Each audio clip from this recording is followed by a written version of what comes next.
still playing, that is, or... I'm not, but I still can. I'm just trying to dicking around. So you're just, okay, chasing woman here. Oh, ouch. Pushed her into a bloody car. I don't know why I like... Gee! It's like anti-gravity. I don't know, I like try to play like John as like a good guy, and then when I get to Jack, I just play him as like the biggest monster possible. Absolutely.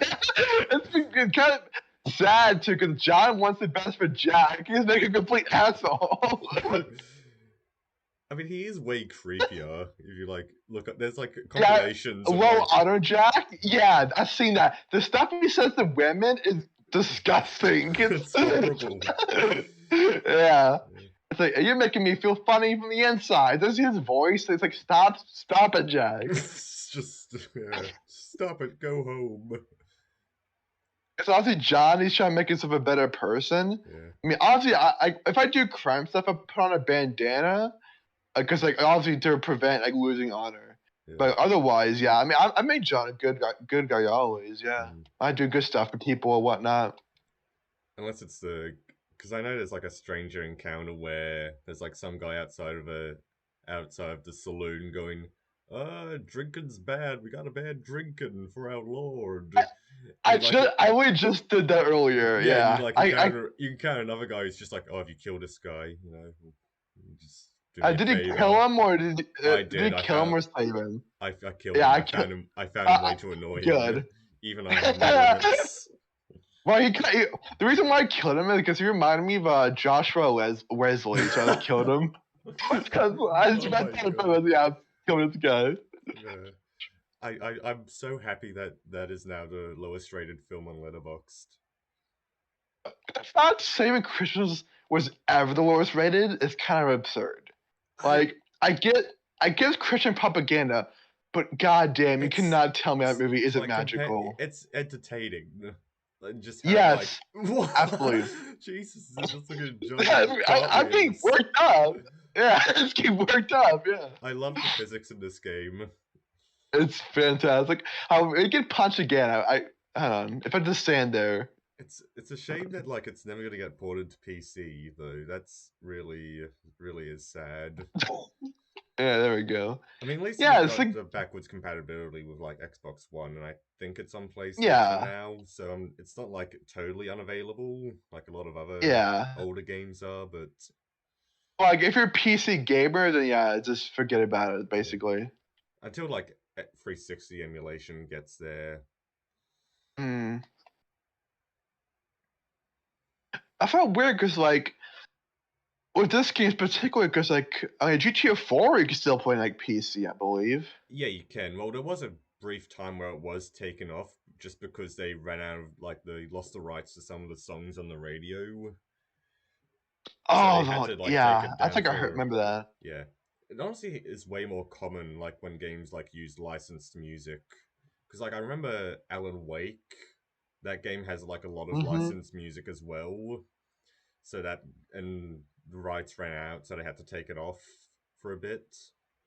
It's back up now, but yeah. Actually, for GTA 4, because that's such a great soundtrack. GTA 4, I love the music to that. I like the jazz station Jane R. That's oh my god, there goes John. Yeah, but the thing about Alan Wake is like also I love like a lot of the music choices in that. It's like the first chapter ends with "In Dreams," so it's sort of like a bit of a Blue Velvet callback as well. Oh yeah, is that game like a detective thing, Alan Wake? No, not really. It's not detective. Like you're playing. It's a mashup of like so many different things. Like there's bits of Lynch and Twin Peaks, Stephen King.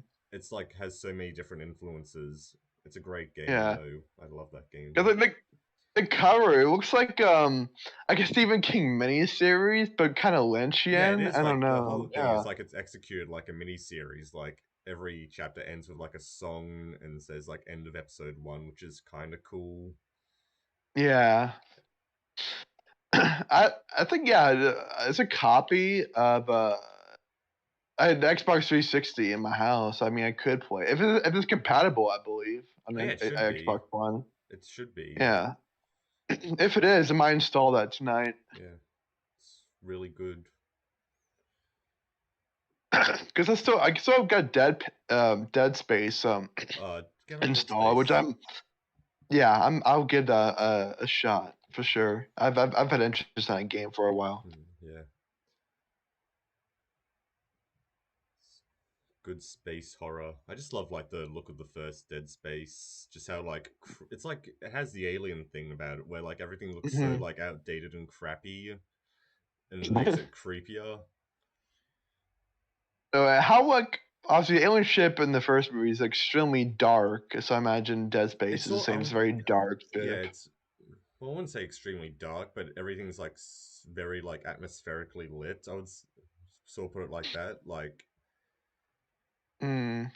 what's I trying to? Because like Dead Space 2 is like I think a more enjoyable game because it's like more action focused and And but not like less atmospheric, like Alien and Aliens. yeah, there's still like atmosphere to it, but like the look of like it takes place on like this space station and it looks way more futuristic and clean, which is sort of Mm. like a bit of it. I'm like, oh, I prefer like the crappy, rustier look of the ship in the first game. I'd probably be the same. I find imperfections just like, for example, while I was in Grommet for a Grand Day Out, I love the animations for that so much. Just the Just because it imperfections looks of that. rough As its and own charm. Yes, yeah. I love. I find a lot of charm in the imperfections. Yeah, because you can see like the fingerprints on them, like when they're making the animation. It's yeah, I just, mean, well, yeah, it's what's that? lovely. Grande, oh, we can save a guy, or someone stole his horse, or no, you're not gonna help him. Run away from him, but I like, guess. nope, I nope. guess. I mean, I guess I would sort of like towards the end of this game, like I sort of got over like, oh my god, No works for you, buddy. Sorry. the physics in this game will never not be funny. I love Oh that my like god, you he can like did a punch him and it's he did like a Hulk smash on him. like, took his fence and brought him down. It's like a wrestling move. Yeah, he's secretly Mickey Rourke. The ram. Oh my god, this poor man. You're just kicking him. I'm gonna tie him up now. Oh, Vic. I should put a bandana on before shit gets even worse. Yeah, no one saw you though. Surprise! It's very dark outside, so yeah. Yeah, and it's very well lit town.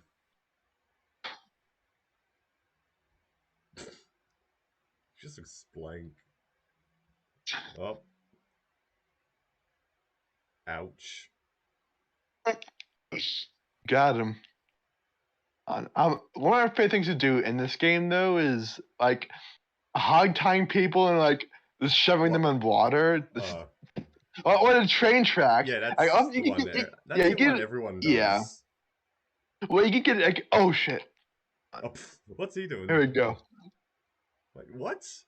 Did you shoot him? That Or was no, Donnie. the other lawman shot him. Oh,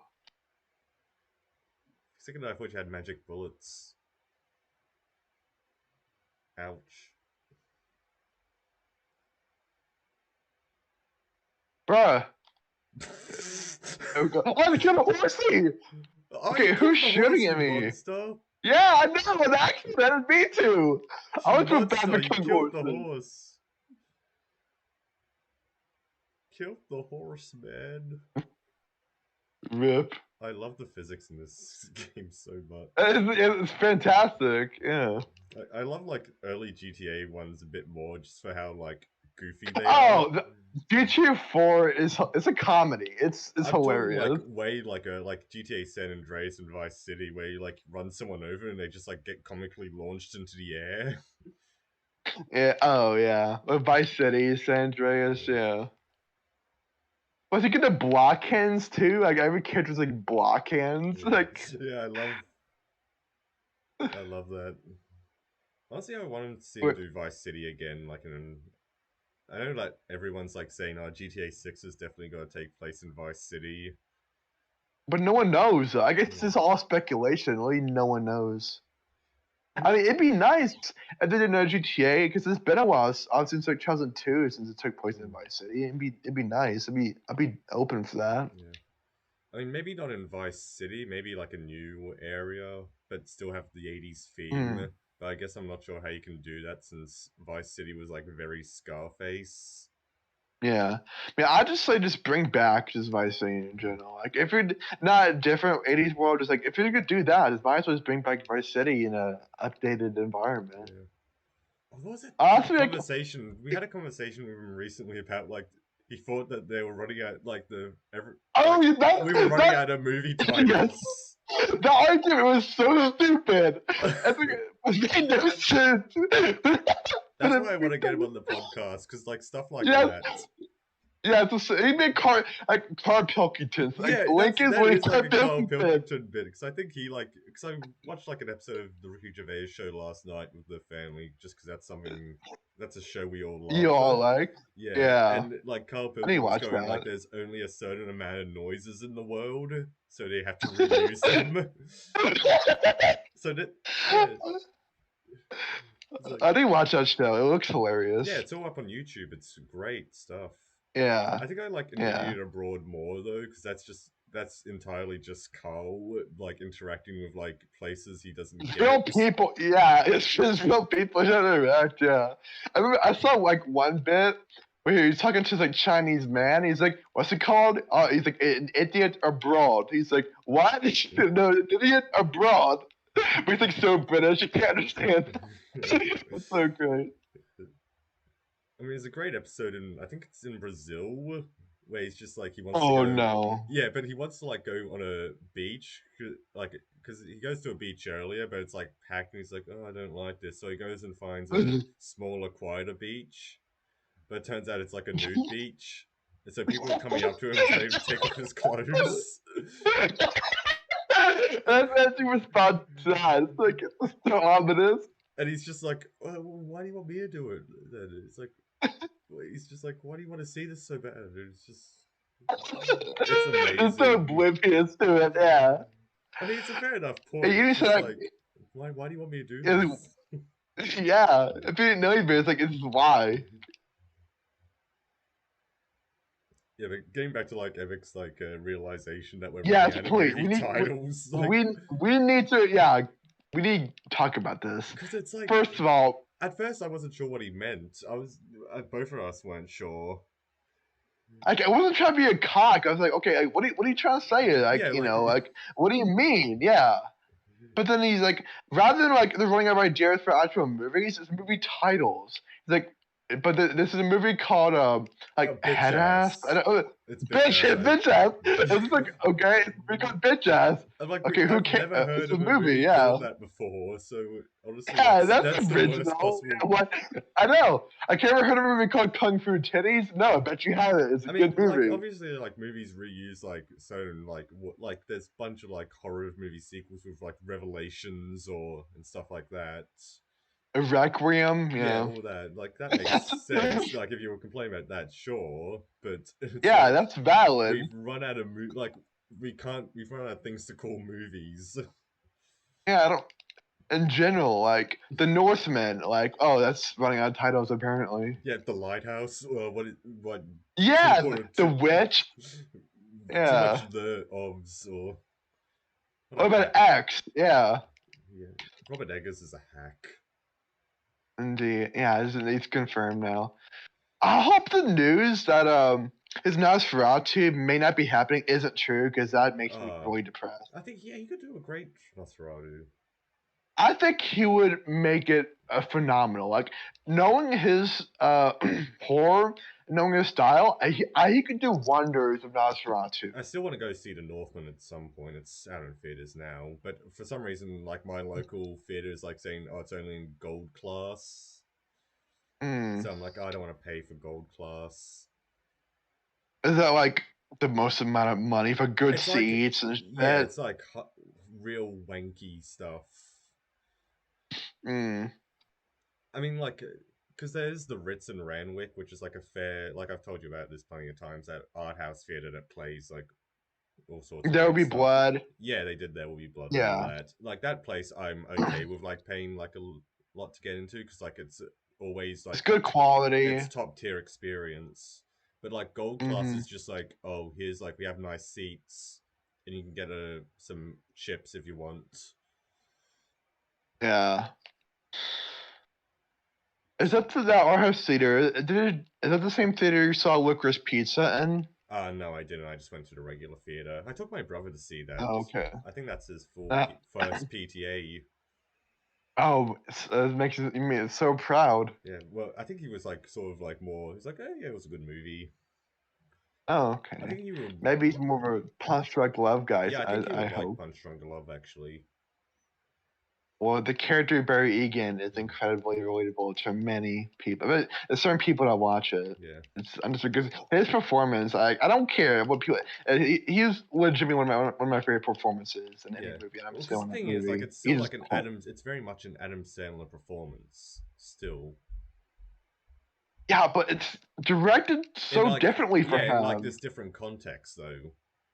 Because like after PTA did Magnolia, someone asked him like, "What are actors you want to Yeah, work I've with?" heard And this. his answer was, "Yeah, Adam Sandler and Daniel Day Lewis." And people thought he was joking with Adam Sandler, but obviously he wasn't joking at all. He was being serious. He made one of the And best this next movie movies. after this movie after 3 hour drama Magnolia is Punch Drunk Love, Yeah, it's which like is this big. short, Yeah, small character piece. it's beautiful. Yeah. Yeah. And then Debbie Blow, which and that's when PTA really kind of changed his filmography in a way because like if I could get some more like darker, more seriously toned, and like I would say like colorful there Punch is Drunk Love like is. because like earlier PTAs, I would say is sort of like I still love early PTA, but it sort of like has that oh look at me, I'm a filmmaker vibe to it. Yeah, Like oh look, I can do this like cool Hard trick. Day, like a Hard Day is literally that. Like a Hard Day is still decent, but like it's just such a formulaic story for PTA. It feels like a short film that got dragged out to a theatrical length. Because I Yeah, like the that's a opening good point. with like what's he John C. Riley and I forget that actor's name. Like I do like their like Oh, interactions in the first like 10 minutes where they're like, "Oh, let me buy you a cup of coffee and let's go back to Vegas and I'll show you what you did wrong." I like that stuff, but then when you bring in like Gwyneth Paltrow and then you get oh, that yeah, one scene in the like motel room where they've like kidnapped a guy has some like yeah. it's like oh this is a messed fucked up situation. They keep on saying that. It's just like oh this dialogue and it's not doing him too well here. The best scene still is with Philip Seymour Hoffman. That's the Oh yeah, best scene in the definitely. whole movie. Like it's Yeah, so like separated from yeah, the rest of the movie, but it's still the best yeah. scene. It's like he want an excuse to have his friend Philip Seymour Hoffman in the movie. It's like he Just wasn't on want the to put set the one scene day. He in. was just visiting the set, and it's just like, oh, I need more. I need another scene. Hey, do you want to do something for me? She's like, oh yeah, sure. I'm Philip Yeah. Seymour Hoffman. I can do it. But he's just it was such a great job at acting. It's like okay, sure, you're gonna get a scene in my movie. Yeah. I think you would like Center of a Woman, where you see like baby Hoffman. Cinema oh, that's 1992, so it was even younger than Yeah, her he's day. like he Yeah. looks like a. It's funny. He's still good in it. No. Mm. Well, he's always. I'm sure he's always been good. He's a Yeah. natural talent. And that's a movie Al Pacino won an Oscar for, which I find weird because like all the other movies he did before, like a Godfather, like that won Best Picture, but he didn't win Best Actor for that. Yeah, and like Dog Day Afternoon, and there's like he's Yeah, Dog Day Afternoon too. Yeah, it's a Sidney Lumet movie. Yeah, it's sort of like a I call this the Martin Scorsese effect, or because like Martin Scorsese only won Best Director for The Departed, even though he has yeah, all these other yeah. amazing movies, like which I would Yes, argue are way better than The Departed. It was just sort of like, oh, he's been here, we got to give him one eventually. This movie's good, he can have it now. yeah. I always got is Jack Nicholson's back. Is yeah. Have you seen The I Departed, by haven't. the way? I was gonna say yeah. I actually haven't, but like I only watched it I've once, and I have no like motivation to revisit it.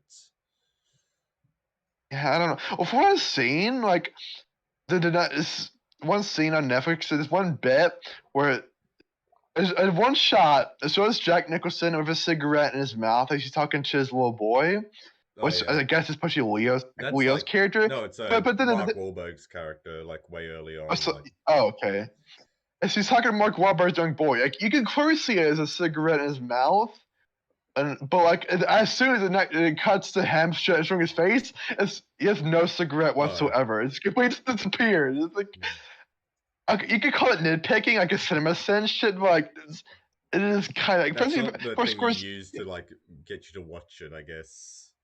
like for Scorsese, it's like you kind of expect better, to be honest. Like not so lazy. Yeah, you kind of expect better, to be honest.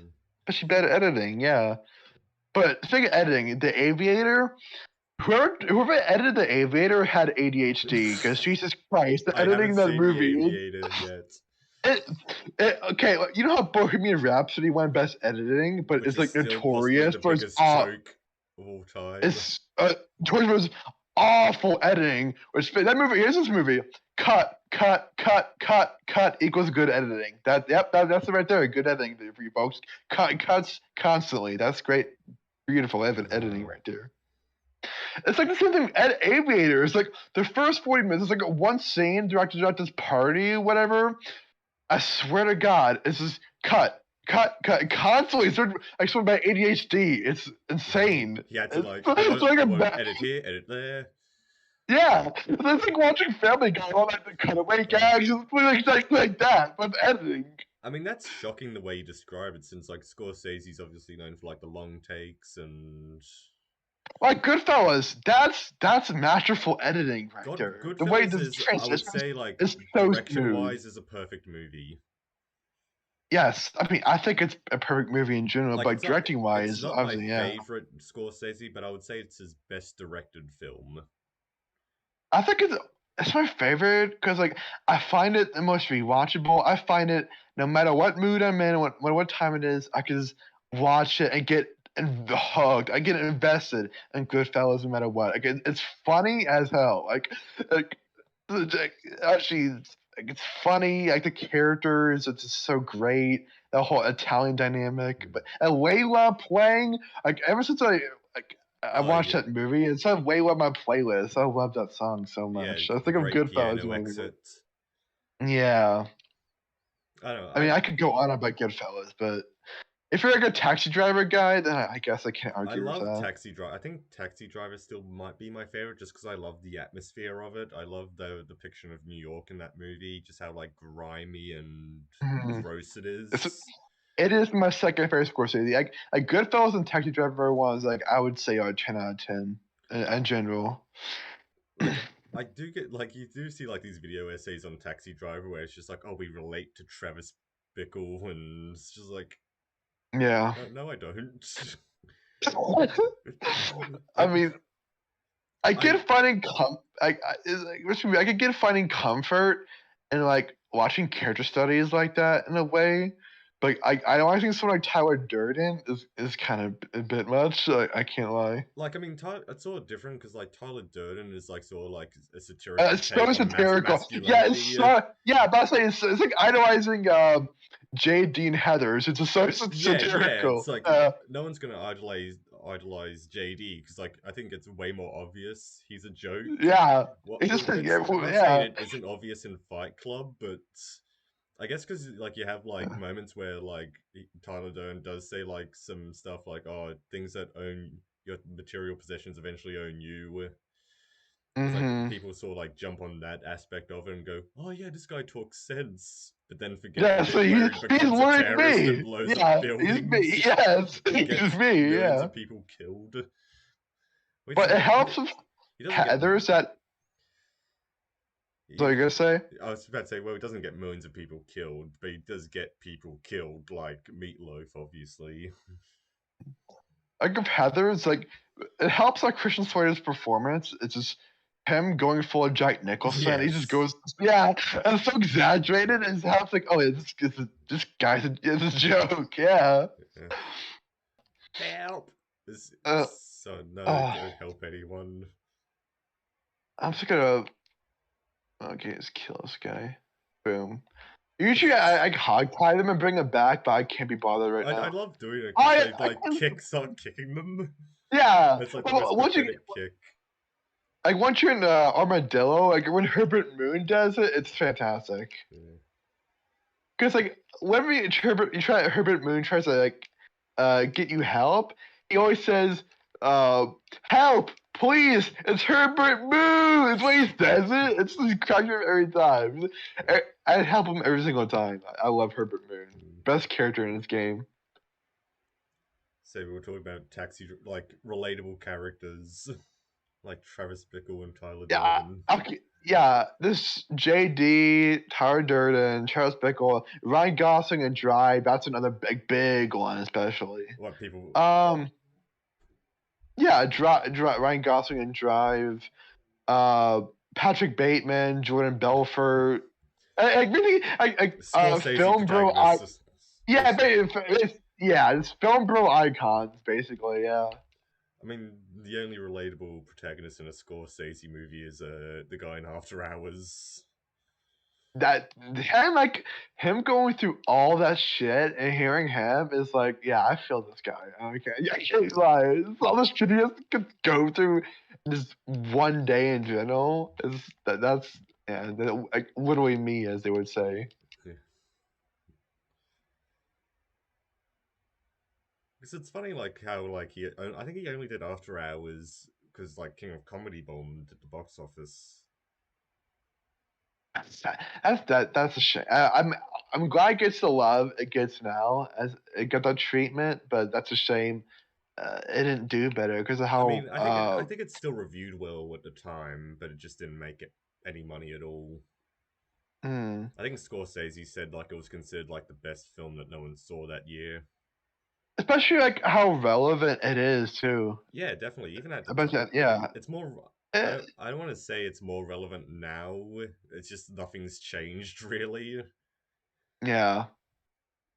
Well, obviously But things at the have same time, changed, but like that obviously mentality Scorsese had a hasn't. vision. Yeah, obviously Scorsese had like a vision for it, obviously. So obviously it stood at the time still. I was thinking Yeah, maybe we could like do like rank the Lynch films and then like compare our rankings. yeah, I think that because would like be a good idea.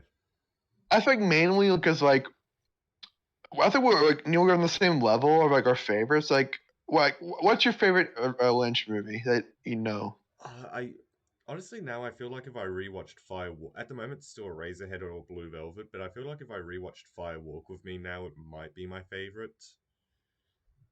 That's the movie that I really like most Lynch's is improved upon rewatches. After rewatching like The Return and Twin Peaks in general, it just like hits even harder I seeing mean, a it's more by far harmless aside side of it from the all. Elephant Man, it's his most emotional, and it's easily his Yeah, darkest. I know, like people absolutely, yeah. like to say like, "Oh, all Lynch is dark," but like, no, Firewalk with Me is No, by far the most yeah. depressing, and He still has light. It's all about the balance of lightness and darkness, yeah, which is Blue Velvet and Twin. You go on to like expand more in Twin Peaks and Mark Frost. yeah. But like, you look at like some of the deleted scenes in Firewalk with Me, like the "I wanted a 2x4," which is a funny Yeah, that scene, but having that in like it would. Firewalk with Me would be Yeah, like even for like that was in The Return. Even I like this real the whole sweeping scene in The Return, I like love in the seeing like Roadhouse. just in Red Dead, like the disappearing cowboys. Just that this guy might vanish. Just wait for it. Well, Wait for it. oh, Yeah, but it's went to the Black Lodge all of a sudden. Yeah, it's something like now. like I want to add like a little. If I do edit this, I'll add a little scream sound effect for that. Just like Yeah, Lauren Palmer scream. Yeah, yeah. I felt like and watching the behind the scenes of The Return, Kendrick and Comic Walken, seeing that in the actual episode 2, like it's so funny. Hold on, let me find that clip because it's too good not to post. We're thinking about like uploading this maybe if we can like turn it to Yeah. something. It's just been incoherent ramblings for the most part. If we could like match this up into like a 30-minute like thing or whatnot, then yeah, I'm probably fine. The most part is like Lynch talk, Red Dead, inside server jokes, and film bro icons that people idolize, like Tyler Durden, Travis Bickle. Yeah, we had a all that. discussion about people who would take what Tyler Durden says seriously. Yeah. Yes, Tyler Durden is the role model we all need in this society now. And then Scorsese too. It's Scorsese in general, and how bad I talk about how bad the editing is in The Aviator, because Jesus Christ, that cocaine ADHD whoever edited that movie. What's this one? Gangs in New York. Yeah. Oh, I forgot he did. I had. We were talking about The Aviator. I had not in seen that terms one. of, like, bad editing. Editing. Yeah. Gangs of New York has pretty bad editing sometimes. Yeah, I remember the opening of Gangs in New York was like shockingly bad. Oh, it's fucking like that opening action, like violent scene at the beginning. Like I don't know what. I honestly didn't think it was Scorsese. I thought it was like a different director. It's like I think John Carpenter did this as well when he discovered digital editing. It's like, oh look, we don't have to edit on film anymore. We can do this on a computer. And we can do all this weird stuff. Yeah, because it's like early 2000s Scorsese. That's why I have The Aviator. And they just went batshit. I don't know how I survived it. That was impressive, honestly. I'm gonna do that again. How did I not die doing that? Yeah, James, if you want to just like see Ethan's like gameplay here, just like click on the Twitch link, which I think is in video game chat. Wait, are you also recording my gameplay as well, Yeah, the I'm voice? recording my screen, so I might try and like stitch it together. Wow, it may just be me just like doing anything really in this game. Oh, there we go. Shit! What are you trying to do there? Oh, he died. I was jumping off a roof, but I still survived. So yeah, Gangs in New York. I feel like, because I think I gave that like a positive like score when I first saw it, but I feel like if I rewatch it now, I would probably hate it. Yeah, I don't know. Like, I like the movie in general, but I just remember like the editing being very. It's like a case of like one performance saving the whole thing, like Daniel Day-Lewis. DDL. Yeah, DDL. Like his. Yeah. Like, I don't remember much from except that it was a Scorsese movie, and there was some violence and Daniel Day-Lewis essentially. That's it. Doesn't Leo's accent constantly change throughout his accent? It's like the shifts like throughout. I don't remember that, but I barely remember Leonardo's performance in it, so that's probably why. Actually, honestly, Leo is like, I think he's a good actor, but like with accents, he cannot do accents well. Honestly, in movies. I think he does well in like Tarantino stuff like Django and. Oh yeah, he's good in Django. He does a good stuff. I mean, Django's fine because it's like Western. And, oh, talk like this. I mean, sure, anyone can really do that. But like in like certain movies he's in, like in the 2000s, like Gangs in New York, it's just a bit. Eh. I have to ask my dad if he saw any Scorsese's. I think he told me once he saw Casino when it came out. Wait, is who your dad or? Yeah. I have to ask him if he saw like. I don't know if he saw Taxi Driver. I don't know. What I have Taxi to Driver was 78, was it?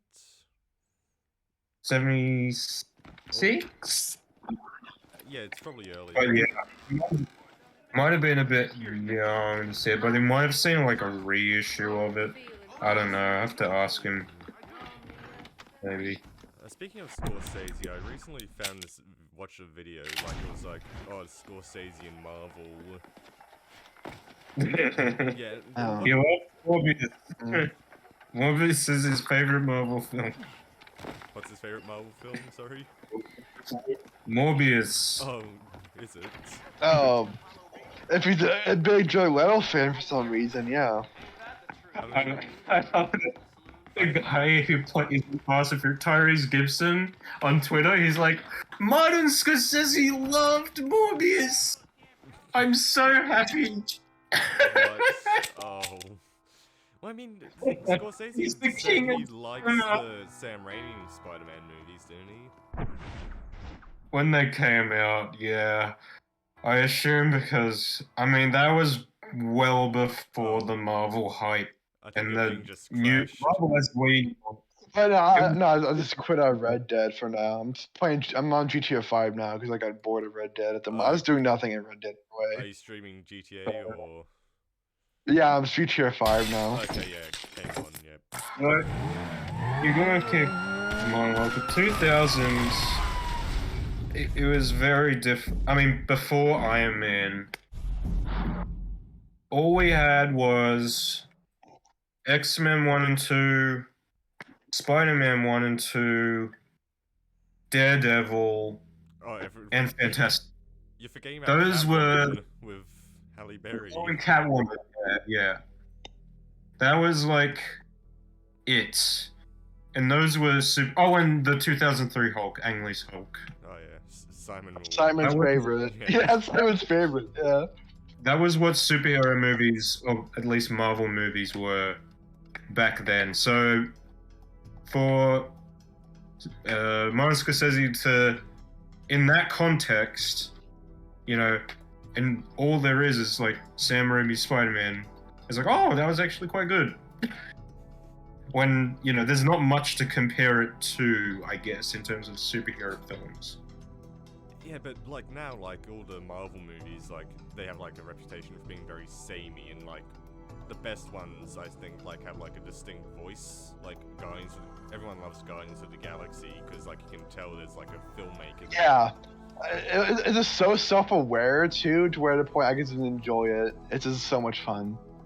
Yeah, true.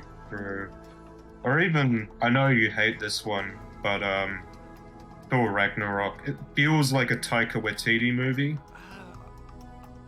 I don't know. I just But remember thinking I it was very. know you hate that one.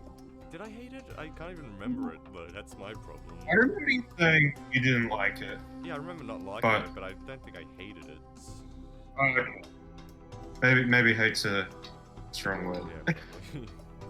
But it did feel, at least it felt like a film.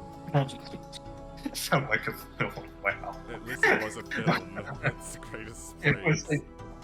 instead of the Hollywood cookie cutter. Where's another cookie I cutter? have to turn a radio off to avoid copyright. What, people are gonna come for you? I mean, I generally like most Marvel films, but I do agree they are very formulaic, and you know what you're gonna get into. There's not really much surprises when you get. Look out the way! Oh my god. That's what you do in GTA. Oh my god, that's all you do in GTA. What the game's for. Yes, Murder Simulator. Oh, the Jack Thompson Exactly. quote. Yeah. James gets it. I mean, I did get Manhunt a while ago, which is literally a murder simulator. Yeah. Well, I'll be right back. I'm just gonna get some lunch, but yeah, I'll be right back. So, because I'm planning to have like a sort of a horror PS2 binge. This is recent or is it an older Rockstar like, game? Way old. Like the Manhunt, I think was like Oh. around the same time as GTA 3.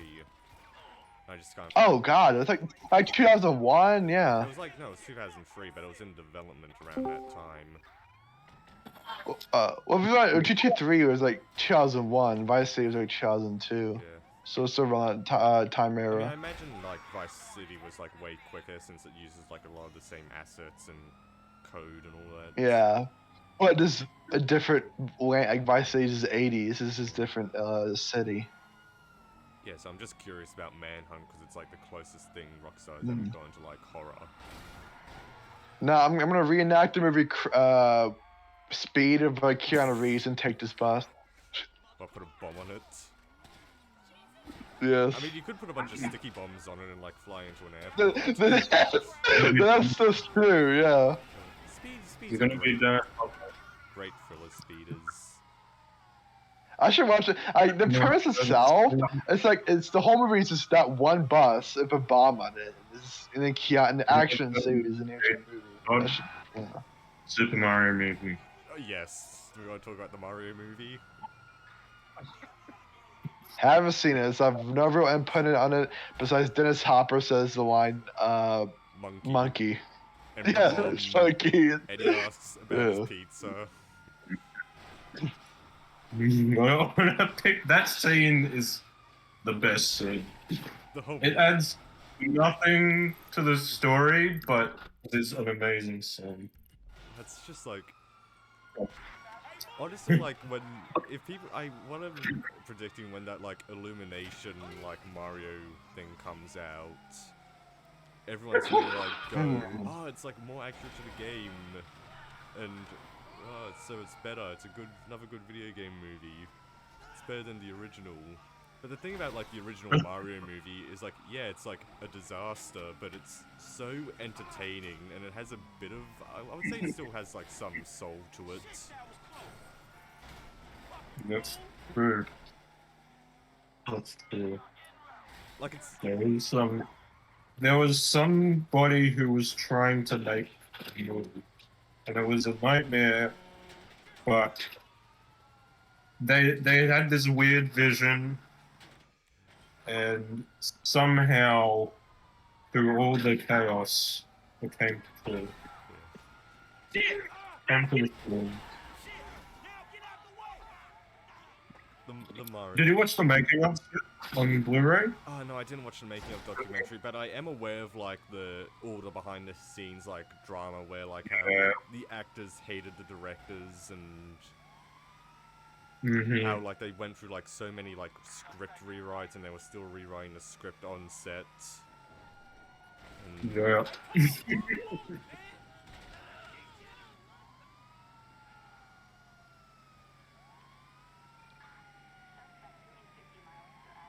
And also that Blu-ray menu, man. Oh yeah. Where Bob Hoskins falling into the void and Walk the Dinosaurs playing. Are we still on about Super Mario Brothers, this auteur masterpiece? Yes. I want to do it on the podcast at some point, even though Simon will probably shoot that idea down immediately. Well, that's why our director marathon exists. We can find an excuse to watch Super Mario Brothers. The thing is, that's the only movie that, like, I'm guessing, like, they did something else. They made two movies. They did something else. No, they made three movies. They made Max Headroom. Well, that's not really a movie. Wasn't that like a TV thing? It's a TV movie. Oh, there was a TV movie on Max Headroom. And there was DOA with Dennis Quaid. Oh, really? Yeah. And then those are the only three movies. I'm assuming they like made something beforehand just so they could like say, oh, we can direct a movie. Max Headroom. Yeah, no. Max Headroom was a massive hit.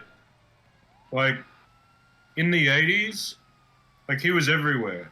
He was in commercials. He was in... I mean, it's funny that, like, Dennis Hopper in that movie sort of does look like Max Headroom. Yeah. It's because it's from the people who made it. I'll see how he posts this. What are you trying to post? In the chat. Do you want me to...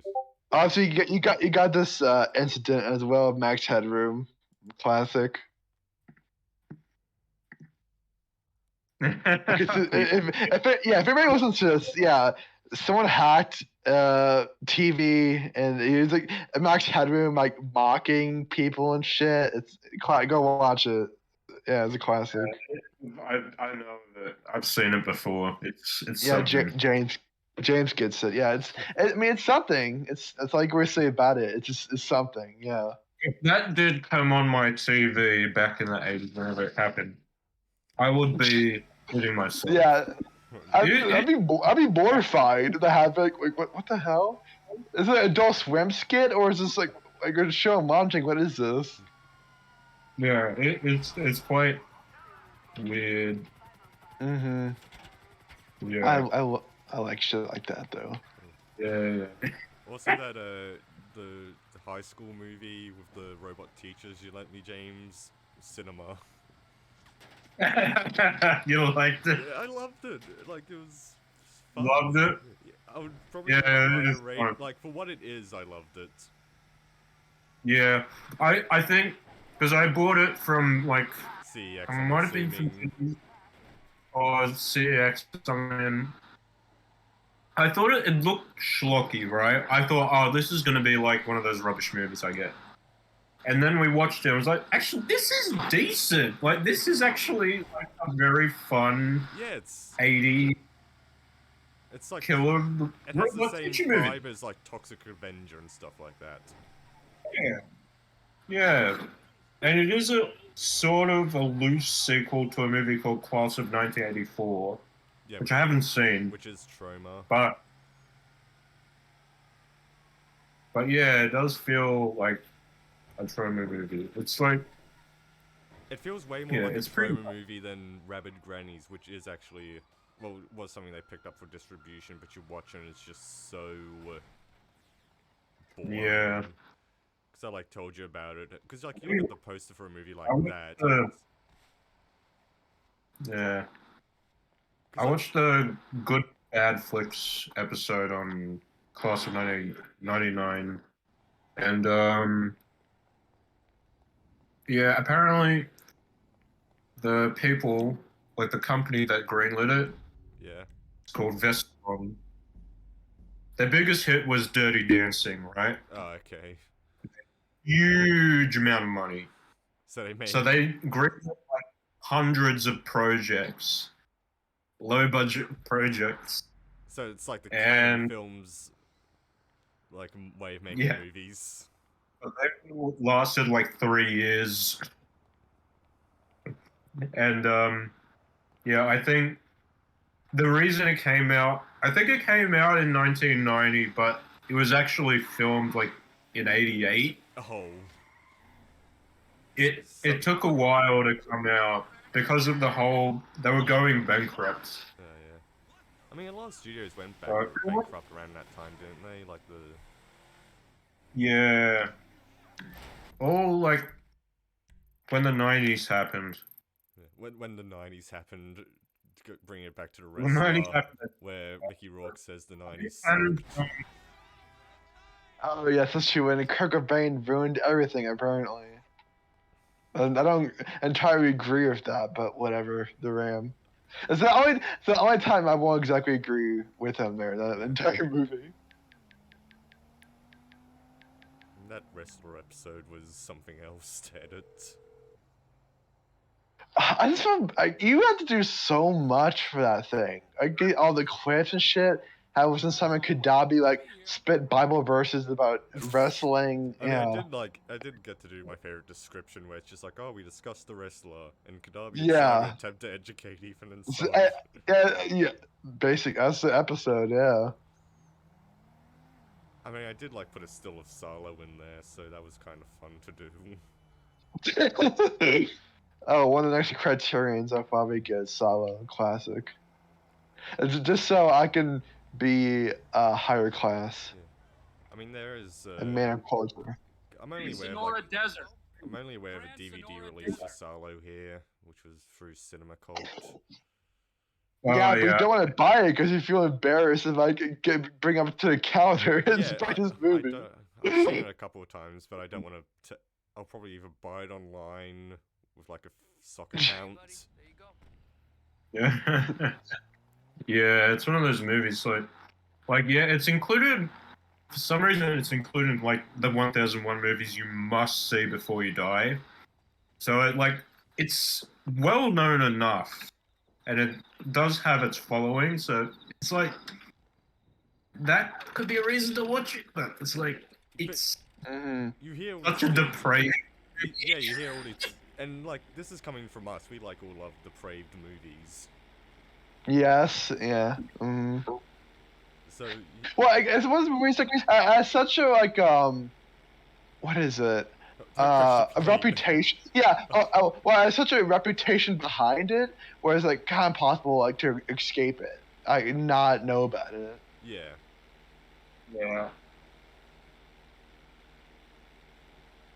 Look, I'll probably never watch a Serbian film or. Yeah, I think a lot of people are like that. Like, I know Woomy said Yeah, he's not I'll gonna watch probably it. never watch some of like. Yeah, the I mean, I'll probably watch it eventually because I guess to see what's it. I mean, I know what the movie is, obviously, but I'm just say I've seen it at least. I don't know. Like, Yeah. you read This up is one of about those it, movies, I it's just like suppose. there's like other things I would rather watch, Sure. That's fair, I suppose. like Free Guy. Yeah, Yeah. I like Archer a lot And actually. Like, I think it's funny. Like, it's just a good. I'm like, sure it is. funny Yeah. show to What? watch. H.John Benjamin, it's just like has a funny voice in Oh yeah, general. his He's voice a funny is guy. amazing for that character. Oh Yeah. Watching you fly a plane so haphazardly. Oh, have you seen Hit Monkey? Hit Monkey? Isn't that like a show on like Disney Plus? Yeah, it's a Marvel It's- animated. It's from the Archer people. Oh, okay. It's about a assassin. He gets killed with a bunch of monkeys, Then he comes back as a and the monkey. assassin. Yeah, one monkey survives, and he enacts revenge for the hitman. Oh, okay. It's a monkey with guns That sounds fun. killing. Maybe if like, it wasn't Yakuza. animated, I want to see a live action movie with that premise. But it's quite fun. Is this the recording this, by the way, Sad? Yeah, I'm still recording. Oh, okay. You're okay if I upload some of this, James? Yeah, sure. Okay, thanks. Why not? I mean, you could be in the podcast someday anyway, so might as well. We do like the wolf. Yeah. Yeah, but I think Wolf Creek. Yeah, whenever Australia Day happens next year, we could try and get James on for Wolf Creek 1 and 2. I was honestly kind of shocked What are when we- Simon said that there wasn't much to talk about with Wolf Creek. I'm like, if we did Wolf Creek 1 and 2 back together, there would be lots to talk about. I say yeah, like both together. Yeah, that'd be fun because like they're different movies. Like the first one is more serious. The second one just goes full retard. It's like Tech Chainsaw Massacre 2. It's just so much fun. Wolf Creek 2. Did you watch the uncut version of Wolf Creek 2 or just the normal version? I believe it was uncut, but I don't remember. Is it uncut Is it everywhere uncut? else, or is it just here? I don't know, because, yeah, Because you got to in Australia, I how think. like weird classification board and how like Village Roadshow thought they could get Wolf Creek away with like an MA uncut, which is Yeah. it's shocking to me. Yeah, that's suitable for people 15 and over.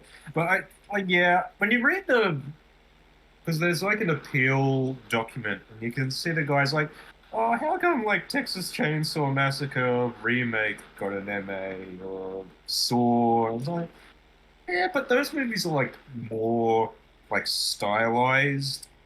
Yeah, You know, Wolf like- Creek 1 is very gritty and like it feels down to earth. Yeah, it's very realistic. I think. It's because I'll- like the I'll funny thing see- about it is it's not that gory of a movie. No, it's not actually. Okay, so yeah, I've got the Blu-ray here. It says high-level realistic violence. I agree with that. Is this Wolf Creek 1 or 2? One. Okay. Two, I think is high. But yeah, realistic is definitely what I would call first one because yeah, I mean it's not like the goriest thing ever, but just the sadism of it. Yeah, because it's sort of like I would say it's like put into the torture porn category, and it's like it's not that at all. Because you don't even like see No, you see the aftermath of a torture scene, but Yeah, I mean, you may as well call Texas Chainsaw the original Texas Chainsaw Massacre torture porn as well. Yeah, if you're gonna go Because by I mean, that there's a logic. girl on a chair, she's screaming for her life, and these madmen are just laughing at her. You know, like that's torture as well. Mm-hmm. I I mean, know. you could I've call. only seen Saw 1 and 2 so far, and they didn't really do anything for me. Yeah, like, Saw's not my favorite horror franchise by any means. I mean, yeah, the first one's good, the second one's alright, the third one, they kind of go downhill from there. I mean, even like the first, Uh, like sort of thought Saw 2 was a bit like over the top of like its twists and turns. that's the main selling point of the Saw franchise, because it's like, So aside from like gory torture and like traps and that, I guess. yeah. I mean, the first one, I mean, do you mind if I spoil the first Saw movie? We've all seen it. Yeah, it doesn't matter. We've all seen the first one. You know, the part at the end of the first movie, they find out, you know, the guy who has the head wound He's alive. is alive and is the guy. Yeah. You know, that was like, oh wow, what a twist. And then like the second one, they had to like up the ante and like have like 3 twists after another. Yeah, because there was the main twist in 2 was that the girl was the same girl in the first movie who had the bear trap. Who like decided to go join Jigsaw in his Jigsaw games. Yeah. That was the main twist from what I remember. Yeah, but then you also got to go like, oh no, he was in the like the boy they were trying to save. Oh, he was with you the whole time, and oh look, the video's been slow. Oh, it's just like, oh okay. Yeah. Oh, we're going online now. Yeah, and I already beat the game. Story mode is like I just want to do it online. So how my character, how does dad be Nico Bellic? So he kind of looks like Nico. Okay. James, what is your history of the Grand Theft Auto franchise? Good question. Auto franchise. Well, first off, I wasn't allowed to play it. like we all were, yeah. Well, the first Grand Theft Auto game I played was the Simpsons Hit and Run, actually. Yeah, same here. That was the first one I played. I love that game. I was allowed to play that because, you know, it was just Simpsons characters and it was cartoon. If I ever figure a way out, I will do a stream of that game. A fully uninterrupted playthrough of Simpsons Hit and Run. Yes. But in terms of actual Grand Theft Auto games, I remember some kid in high school giving me the ROM for San Andreas. And this was a really crappy laptop. Oh. It was like HP mini computer. And I tried to play Grand Theft Auto San Andreas on it. Absolute disaster. I think I only got past the first mission. It's like riding the bike was a challenge. Oh yeah, riding the bike was a challenge. Like the frame rate was horrific. Yeah. They're playing it through a potato. It was like playing it through a potato. Yeah, it was like that. But then much later, I had to write an essay at university for video game violence. Oh. Yeah. So as part of my research, I thought, you know, I'd actually play Grand Theft Auto. So I bought all the games. I bought 3, San Andreas. You know, played through some of them, and yeah, I mean they're all right. I don't love the games as much as most people. I appreciate them, but yeah, I'm not like a die-hard Grand Theft Auto fan. Was also Manhunt brought up in that video game violence thing? Just asking. I don't think so. I think I just talked about Grand Theft Auto Alright. in like. I don't know if it was an essay or like a mini essay. I can't remember because it was a long time ago. It was in my first year of uni, so I mean, the thing about yeah. like Rockstar games in that era was like no matter what they did, they would draw controversy. Like Bully Oh yeah, was like they tried to like make yeah. a playable John Hughes comedy, and it's got like labeled Yeah. as like a Columbine simulator by everyone's favorite. That's good. Especially, I mean, mainly when Grand Theft Auto 3, that was the first game. Because I mean, the other two were 2D, like top-down games. Like I still imagine like they Uh, drew controversy, but you get to oh 3 yeah, I and it's like imagine. full on. But yeah, 3 was the first, like, oh, it's, 3D and you actually, it's somewhat realistic. That You character know? didn't even talk. Yeah. But the main controversy in Australia wasn't so much like, I mean, that there were probably people, oh, you run people over, how horrific. But the main thing was You have to do having more of that. shoots. That was the main, and then Oh, killing them afterwards, taking their money. Yeah, I mean That was the main issue. GTA 3 got banned here for a good while. I remember. Oh no, it didn't actually. It came out initially. It was withdrawn, and then they released a censored version. Oh, really? Now, this censored version, which is most copies, when you have sex in the car, you can't turn the camera around and see them. What, you can't see the two You know, polygon models rubbing up against each other? yeah, no, Oh, no. You can only see the car like jerk around, so the camera's fixed. yeah. But you can still kill the prostitute, Upstream. which is like, yeah. They were against, very much against sexual violence, but they didn't remove the violence. They just removed Remove the that one sex aspect. with that. So say what you want about that. Hmm. Or maybe you couldn't kill the prostitute. I can't remember. Because, yeah, I know there was a whole controversy about that. It was like, oh, this game is misogynist and I mean, that was still yeah. like a thing. Like, when I remember when Target pulled Grand Theft Auto 5 from store shelves because of a petition. Yeah. And then Kmart Yeah. decided to like double down, saying, "Oh yeah, well we can do better. We can just remove all video games from our stores." What a stupid idea. I was looking at Kmart and I was like, where's the video game section? Oh wait, there is. Oh. So what are we doing on our 360 here?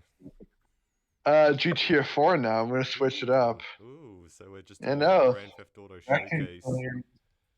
Basically, yeah. This gameplay in the background, me where we just talk about bullshit. 2007. I mean, would you be up for, even just a quick question, would you be up for like playing the Dead Space games and recording that? I mean, it'd be my first time playing it. I'm not sure how to listen to a game and this, but I mean, I like the idea of that for sure. Yeah. But obviously, that we can elaborate on that sometime soon later.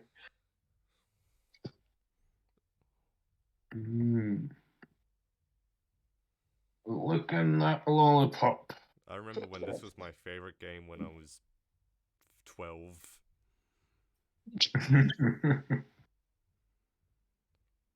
Yeah. Now Yeah, I think. Now I love my boring horror games. I think all the Grand Theft Auto games were censored except San Andreas until the hot coffee mod. Oh my god. And then they like removed it and then took it out. So yeah.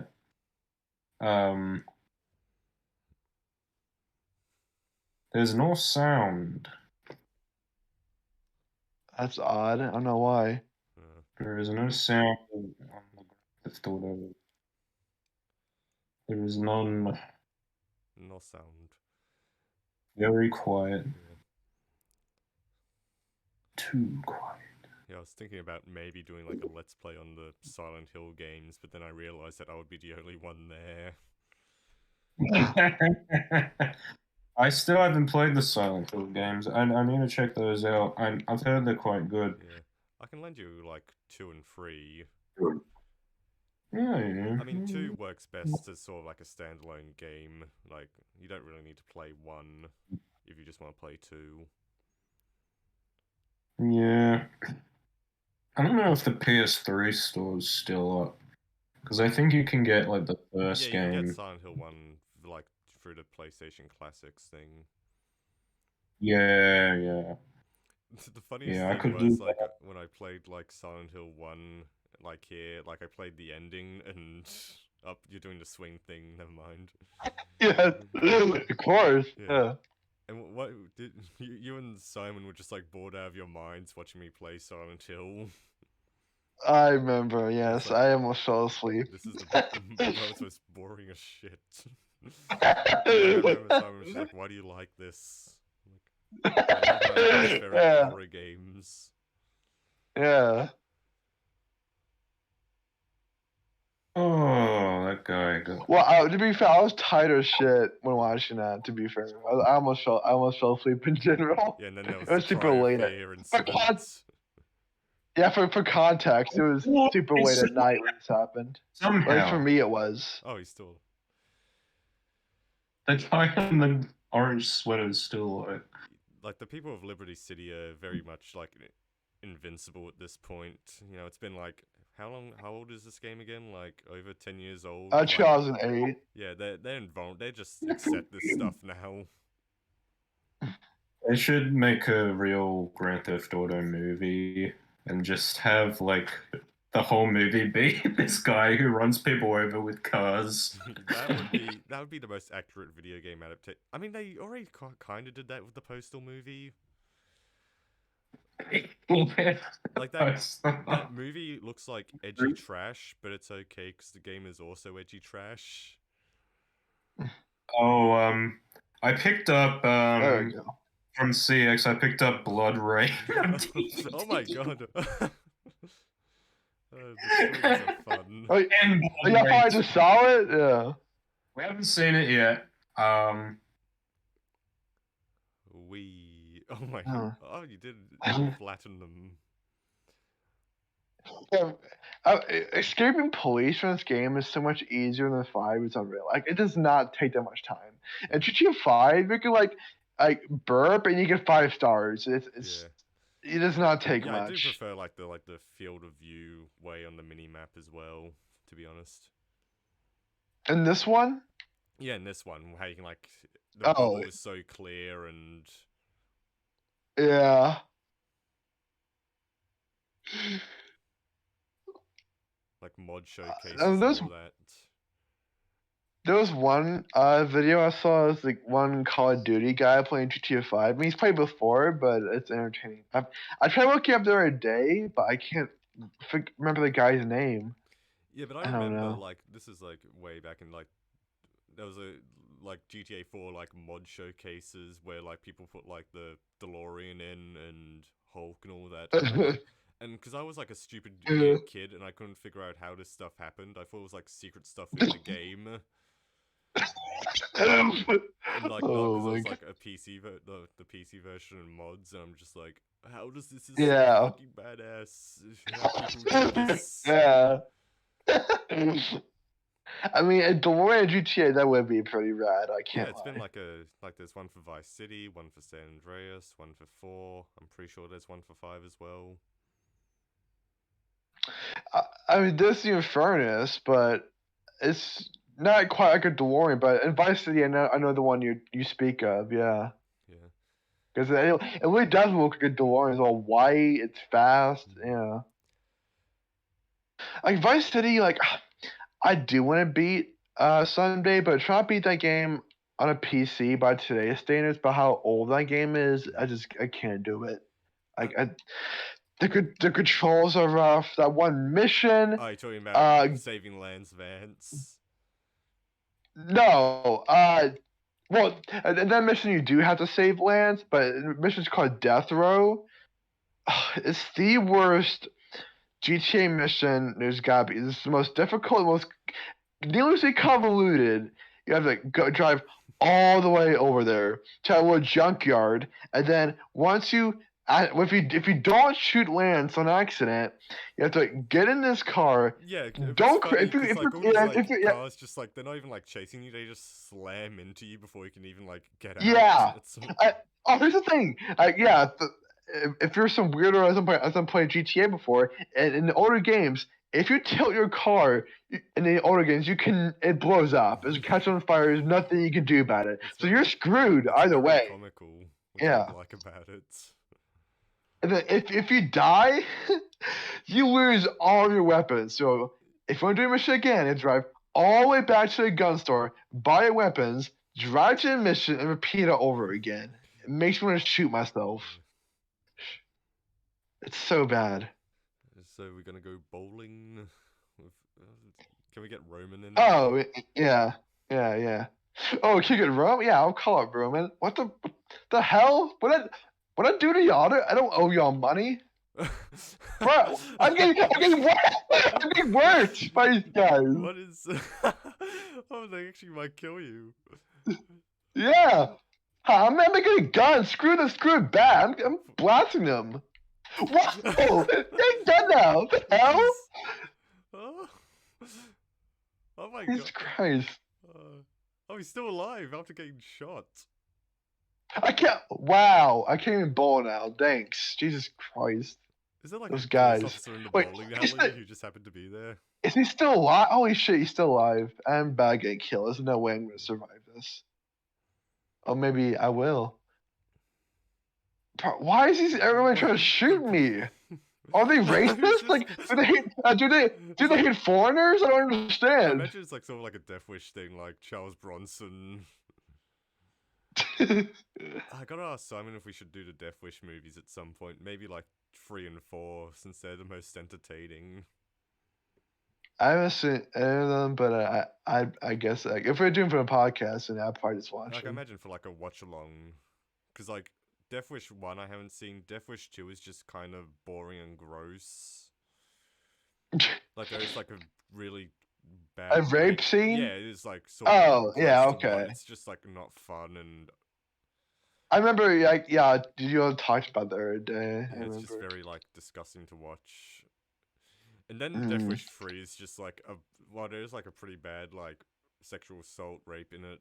It's nowhere near as bad as the bit in 2, but it's that whole movie is just such a entertaining blast to watch. It doesn't matter. And then 4 is amazing. Like, I don't understand why people don't talk about 4 more often.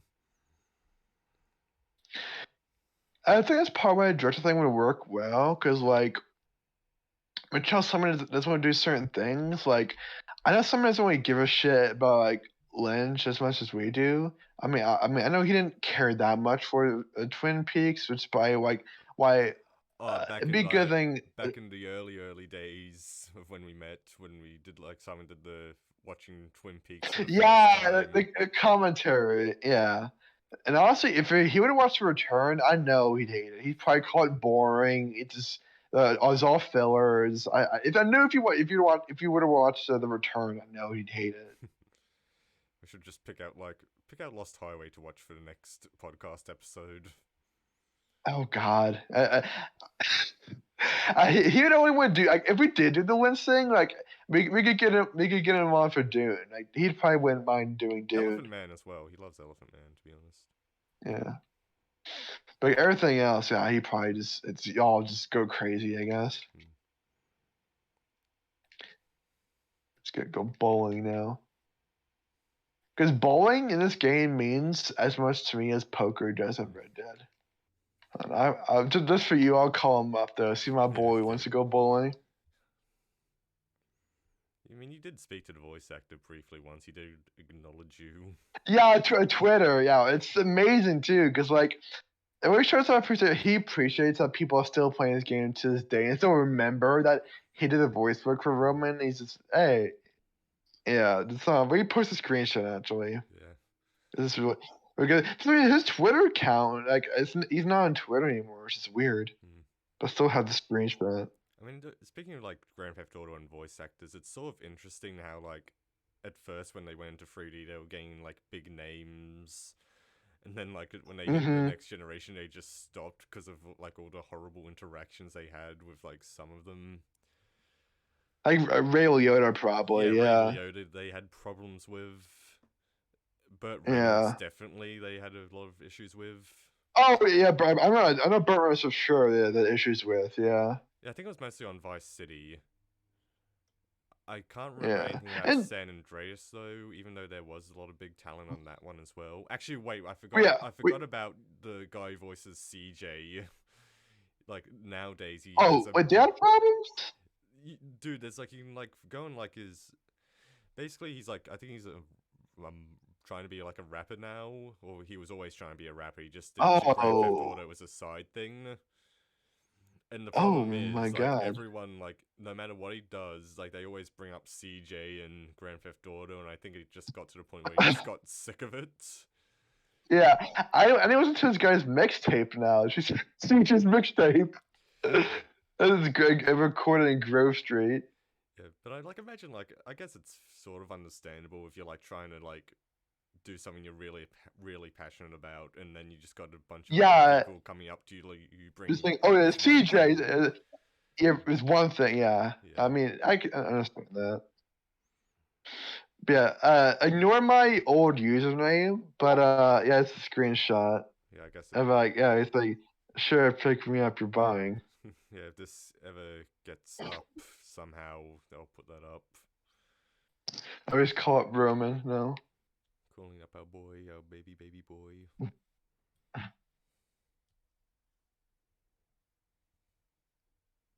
What? He doesn't want to right now. That's shocking. That's rather shocking. You call you called you a junk. Oh my god, that's never happened. Yeah. What? Dick! I was trying to call my cousin because of Poland. That is honestly shocking. Fine, screw Roman then. Let's find someone else. How about Brucey? Little Jacob. See what my boy's up to. Yeah, sure. Little Jake. Oh, Brucey gave me a thumbs up. I was hung up on him. Wait, I forgot. You can't go bowling with little Jacob for some reason. It's like one of the things you can't do with him. Shame. Yeah, it's Brucey. Screw it. What? He doesn't want to either because it's too late. It's too early in the morning. Okay, I'm going by myself and screw everyone else. Like all these little details, I guess, but still, it is funny that no one wants to bowl. Oh, you just murdered a man. Where? Like some guy just ran into you and he just like. Oh yeah. He's dead now. I'm gonna show you my Big Lebowski level skills of bowling real quick. You're gonna step over the line. John Goodman's gonna come out of nowhere and yell at you. Yeah. Market 0. And that's an over exaggeration of Coen Bros comedy. I love so much that whole scene. Get the gun out.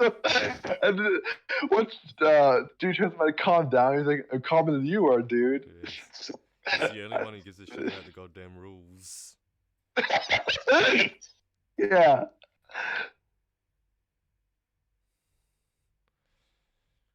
Coen Bros. That's another like directors I'd love to go through one day as well, from just the first film to the end. Yeah. Because one of the films he gave me for like the torture challenge is Blood Simple, which I definitely need to watch. Yeah. Yeah. Still can't believe you haven't got it on Blood. Blood Simple's great. I think you would really like it. I'm sure I would. Yeah. It's a very it's where Joel and Frances McDormand met as well. Yeah. It's a very young Frances McDormand too. It's sort of funny how like early comedies, like the early Coen Brothers movies, more so like Raising Arizona and Blood Simple at points, like they honestly, there's a couple of shots that feel like very Sam Raimi, which is Mm. sort of funny because they were like friends at the time.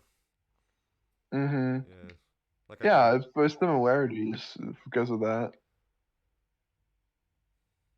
because I think like for Blood Simple, like the way they got like investors was they like filmed this like short trailer for what the film was going to be, and they had like Bruce Campbell as a stand-in for whoever they cast later on. It's kind of Mm, honestly it's a really great like trailer by itself. nice. And what kind of torture challenge? One of the movies he gave me was American Werewolf in London, which I definitely watch as well. Because Griffin Dunn After Hours, I definitely watch that as well. Just curious, just asking out of curiosity, did I give you Withnaw and I, or was this like before? No, you did. Yeah, it's a different person. Yeah, it might have been Kadabi you gave it to, or Winter. Yeah, I think I just give everyone Withnaw and I now. Yeah, but it's the movie you always recommend to everybody. It's like it's your Dragonheart, Yeah, basically. impress British people in the 1960s is my Dragonheart. Yes. I don't know, just the comedy in that movie is just like the whole movie looks depressing. It just speaks to you. Yeah, I don't know why I love it so much. Mm. Like just the dialogue and everything about it, I love. I do like myself some dry humor.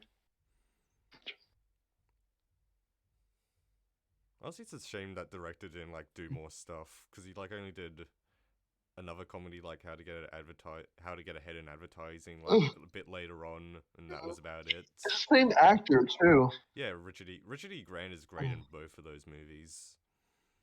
He's Okay, honestly it's with Nail and I. Is that like a Hunter S. Thompson thing still? it has nothing to do with like Hunter S. Thompson, but it sort of does have like a similar vibe because like it is based off a lot of like the Yeah, director and writer's that's like what he said. own experiences, so Yeah. it sort of has that vibe to I it. guess, And plus, Ralph. it's more of a depressing of Fear and Loathing too. Yeah, it's like a more melancholic Fear and Loathing, I would say. Mm-hmm. Plus, Ralph Steadman did do the poster art for it, which I love, and it's still my profile picture on Letterboxd. Yeah, because I never asked where your picture came from, but when I look at closer into that poster, I'm like, what the? Oh, this is where this guy's perfect picture is from. And mine has just been a racial hit ever since because I've downloaded Jack Nate's personality apparently. Yeah, I remember posting the colored Eraserhead still, and you just adopted it. Yeah. Yeah. I think it was in the same Christmas server. And I saw him like, okay, this struck a chord with me. I'm like, yeah, it's my new profile picture now. Like scenes like movies that was like shot in black and white, and like seeing them colorized is like honestly haunting sometimes. Yeah, because like if you think about it, like some movies are black and white, like just for a purpose. Like, and you make that in color, it's like, no, it's weird. I don't like this at all. Like I remember, like, because I was on Amazon Prime like a while ago, and I was like looking for something to watch, and like Night of the Living Dead was on there because that movie's like has to be on every streaming service ever, apparently. Mhm. So I'm Yeah. like, oh, yeah, might as well rewatch this. I looked a great movie, so on and forth. But as soon as I like press play, and you get like that opening shot of them like driving to the cemetery, it was in color, and I was just like, ugh! Oh. Like Yeah. it honestly terrified me. Like it was like Bizarro World. I get Amazon Prime. Like you get the option of like Nosferatu too, like in colors. Like who would watch Nosferatu in What? color? Are you maniac? Yeah, Like, it's is it so just weird. tinted? It's just tinted, I imagined. Imagine. I haven't actually like watched it, but I just saw it was in. I mean, you're right. It probably is tinted. But when I saw like a colorized, like I Who know would I ain't do gonna watch that? this. I don't know. Like it sounds like a gothic looking movie, a Nosferatu. Why shouldn't do just color? This is color vomit. I vomit. There's like so many like everyone and their grandmother has a release of Nosferatu, which is kind of funny. Mm-hmm. because it is like a public Some of the domain movie, thing. Night of the Living Dead was always on streaming service as Yeah. well. But like Nosferatu, like there's so many different versions. Like, cause I think it was like Sean who recommended it me for Movie Wars one time. I'm just like, okay, I just need to find which version to watch now. Yeah, it's weird. It's weird in general. All the different releases of that movie. Yeah. Like the one I saw was like on Netflix like years ago, and it was just. It was just a movie. I feel like some parts were kind of like tinted color, then like some parts weren't. I don't know. It was weird. It is honestly amazing how that movie survived, even though it was like ordered to be like wiped off the face of the earth. It's what it is history too. It feels like and when you're watching it, it just gives you the unnerving feeling like you're watching something you shouldn't be watching. It should be buried in It feels history. like a cursed movie. Yeah, because Max Shrek still to this day beyond terrifying Yeah, as that role. he's- He looked, yeah, just Why does that guy look like he's frozen in place? Just back there. that's too late now. Yeah, but yeah. But like us seeing that, like watching the classic SpongeBob episode of The Lies of Nosferatu. Yeah, where everyone, I think Yeah, everyone like around like our age was introduced to Nosferatu that way. yeah, that's what. Yeah, it's that episode. Yeah, I'm surprised. Like that didn't really creep me out as a kid, but other things in SpongeBob did, like the ending credits. Yes, famously like the ending credits. Yes, which got to me as a kid. If you know the story behind that, listen to our childhood trauma segment, episode 6, where I go into my PTSD of the SpongeBob ending credits song because Yeah. it's something It's a else. good episode. We also did They Live and talked about John Carpenter for a bit. It's my personal favorite episode we've done, honestly. Like I know I went on about Creep Show, but like our childhood trauma segment is probably the strongest thing we've done. Yeah. I still feel like Lockdown 2025 could have been the golden child of our podcast Yeah, series. it really could. It was. If y'all don't know, we record these episodes on Discord because it's what we're working with. It's a start, and it was going well for like 10 episodes until we had an Craig incident started- of Lockdown 2025. Well, our old bot Craig, rest in pieces, Yeah. Craig. Yeah, me and Simon Decided like, to already gone stop- through this like in lots of episodes at this like in the Commando episode because Yeah. we were like trying But if it- we record like bits of Garfield and Inspector Gadget at one point, but we just like got so Yeah, I sick just of stopped it. recording. Yeah, Yeah. and there's Well, it just also another story that I haven't told. It was like Simon had this story about how I think it was his uncle, like did an Arnold Schwarzenegger impression and like called him yeah. out, and that Yeah. got cut because Craig decided. Yeah. Wait. Yeah, he started to talk about it, but he never actually told the story. He told it to me, but it was never recorded because Craig Oh. decided to be a little bitch and crash. So that's why Yeah. it's like if anyone who's seen everyone's seen the Commando episode at this point. It's the only reason we. Apparently, Yeah, yeah. everyone loves the Commando episode. 35 subscribers, But yeah. there is like a big chunk of dead air there, where like nothing's Yeah. said. But that's because I needed to sync it up with them, try and sync it up the best I could with the movie. Yeah. I mean, if this episode, like, is this gonna be the Seinfeld of the podcast, This where is it's just just like random a show about goofy nothing? talk. Yeah, it's basically it's just, you're just watching a sitcom. Yeah, it's a show about nothing. Yeah. Speaking of But yeah, watching 2025, it was going so well as we were recording it, but then it decided to like shit the bed with Craig, and honestly, like we this, all got listening to yeah, the we all description got of kind of that pissed movie off is each other. hilarious though, because that. Hmm. I mean, I enjoyed it. Everyone else felt indifferent, but it was good family melodrama. I enjoyed it thoroughly I because can't believe you actually gave it like a positive score though. That's like because it is It was hilarious. but it's good. not- Yeah, it's not a good movie, I enjoyed though. it. I was never bothered by it. I was never bored. I never got offended. first- Like The it was such an inoffensive movie. But that's the thing, like the first bit is hilarious because you got like them introducing every family member. Yes. And then the ending, the first ending's hilarious as well. And how much shit Junior gets? It's hilarious. This kid, the son, he gets shit on for everything by his dad. Honestly, like, because I think we were both expecting like something on like World Enslaved by a Virus, not as like bad. I was but- expecting more COVID shit. yeah, we were Because, like, in the expecting beginning, more, like COVID stuff, but it was like because it gets me wondering if that movie was actually like filmed before the pandemic, and then they just released it later on. yeah. And, like tried to capitalize. Because, like, it's like promote it as like COVID movie to like get people to see it.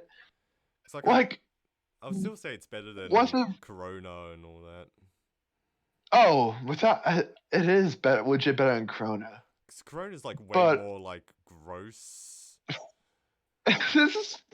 It's gross. It's somewhat weirdly kind of competent, but then like it's weird. It's just so short enough where you can tell. Oh, just trying to capitalize of Corona, and that's it. Trying to make a one-room place like thriller on it. Yeah. Yeah, it's all like. But it's the character interactions that make it so funny. You get like a skinhead, but yet the teenage Logan Paul girl character is the most unlikable character. Who's way more unlikable than the Nazi. Yeah, as a Nazi, he had some morals. He actually stood for something. Meanwhile, this girl just records dead bodies in an elevator. Oh. Like, I had to do this. He's like, you have no respect for Yeah, the dead. He's no, like, I'm sorry. Like we Yeah. all joke about that. It's go watch the movie. Honestly, it's don't. bad, but it's okay. You might get some entertainment out of it as much as I did. I hope. But then there's World Enslaved by a Virus, which Yeah, which we can all agree is just absolute dog yeah, shit of a film. do you think it's probably the worst thing you've ever seen? Because I think it makes it Not the worst thing. I think it makes the I top mean, five for me, honestly. Without a doubt, of all the COVID movies, propaganda movies I watch, is easily the worst. It's gotta be the worst of all those because it doesn't even succeed to be entertaining as a movie. It's just so boring. It's just like You just- it's a case of like what Yeah. were they thinking?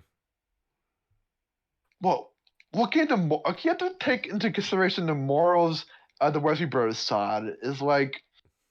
Well, Exactly. don't What, have any what morals, were that's they the thinking? thing. Yeah, I'm saying, what were they thinking? But at the same time, it's like I don't want to know what goes on through their heads. It's just disturbed individuals that no merit to them whatsoever. I mean, it is sort of like a conservative, like fantasy land, like the Christian persecution complex taken to Yeah. our own Oh, level. that whole movie, they play the victim card completely, no matter what. Oh, we're the Christians. We're the bad. We're always get blamed. We're always the bad 'Cause guys. I know that was like They play that's a yeah. big thing about the God's Not Dead movies, especially like in the second one, Ugh. where like they go to court. Those was just like I haven't watched those yet, but those just look I don't. Especially after watching 2025, I don't think I can be bothered Like I would anytime soon to describe watch the those shit. first one as like stupid and offensive, and the second one's just really Mhm. stupid. It's so sad Ray Wise isn't one of those. Oh, yeah. That makes me sad. I mean, he's sort of like the villain in the second one. Okay, you're the one. okay, You're that's supposed to kinda hate great, him. actually. You're supposed to hate him. And go, oh, Yeah, damn him. but But honestly, you can't. It's Ray Wise though. yeah, How you can can't, you hate Ray Wise? make me not hate Ray. You can't make me hate Ray Wise. The man is a gold. The man is a national treasure. Yeah. I love Ray Wise. Like, ever seen the movie Dead End by any chance of Ray Wise? No, I haven't. It's actually pretty good, like early 2000s, like thriller horror car ride of a movie. Ooh. Oh, that's a girl from Insidious too, but Honestly, it's I want to try and great. find more movies that are like road trip horror, if that makes any sense. Oh, check out Dead End then. Dead End's is actually pretty good. It's pretty fun actually. I think you might actually enjoy that. Especially if you're Ray Wise, then yeah, it's gonna be something. It's no matter what, your movie's gonna be something if you got Ray Wise. Yeah, just But even when Ray Wise is on Tim and Eric, is this perfect for them especially. But this still recording. Yeah, yes. 2025 is dog shit. I'll find it hard to believe if we could find a movie worse than that to cover on our podcast. If we ever That, if that, we that, find that, something worse, I'll be honestly shocked. yeah, legitimately.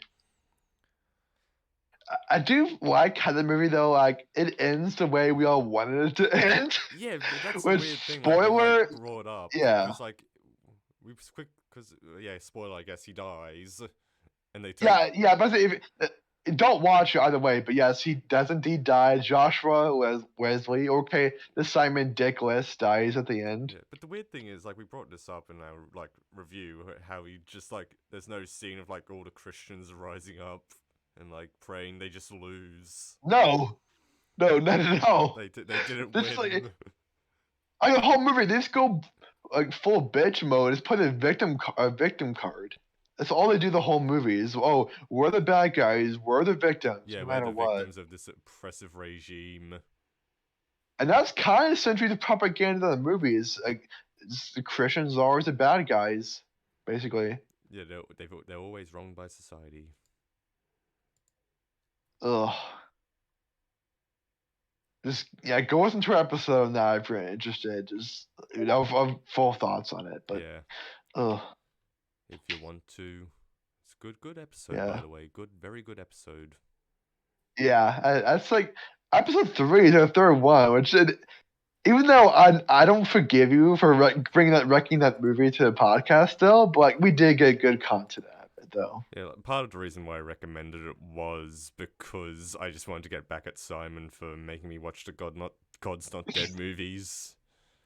That's fair, probably. Yeah. And also that's why I gave him Audacity. Mm-hmm.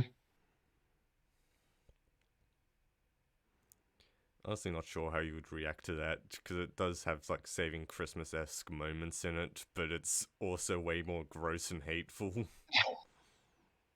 That's good.